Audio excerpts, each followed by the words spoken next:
this for a little bit. The first and most important is update your leadership that we are in a new world. And forums like this and conferences and conversations like this are critically important for that. And so thank you for putting events like this together. If you're, say, BMW, your tagline is, "We're the ultimate driving machine," and we're pretty sure nobody's going to be driving, right? So that's a pretty big tension to navigate if you're that company. Think about BMW. Every manufacturing process, every engineering specification, every design decision is made to optimize for the driver, and the world is going totally the opposite direction. So being up to date as a leadership team and as a board, even more important, is very, very critically important. The second is actually much more important structurally, and I won't go through the rest. Let me focus on this one. It is incredibly important not to try disruptive innovation in the core organization. We found that when you try disruptive innovation inside the core business, the immune system attacks you, it can't manage it. And I think of a big company as a Roman army marching along in a phalanx formation. If you come in from the side, you're going to get speared. It doesn't matter how nice you are, right? What we recommend strongly is do disruptive innovation at the edge, pointing into adjacent spaces.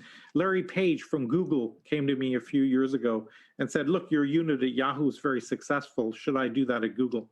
I said, "No, you'll have this immune system response, but do something like it, keep it stealth, point it away," and you see the result is Google X, where they have their core information capabilities, but they use hardware, Google Glass, Google Car, contact lenses, Google Loon, to go into adjacent spaces. The Google Car is interesting, but each Google Car, the LiDAR unit, the light radar at the top, is collecting a gigabyte of data per second per car. So what they're actually doing is mapping the real world and organizing information around that. The master of this innovation at the edge, the master company at this is Apple. And yes, Apple has a great design capability, and yes, they have a great technology supply chain. I will argue that Apple's core innovation is actually organizational, because what they do, unlike anybody else, is they will form a small team that's very disruptive. They will take that team to the edge of the company. They will keep them secret and stealth, and they will say to that team, go disrupt another industry, right? Nobody does this.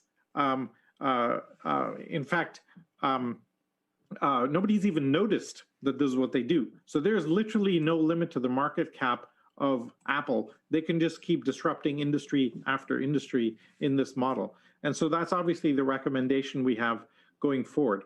Let me give you a few examples on this next slide.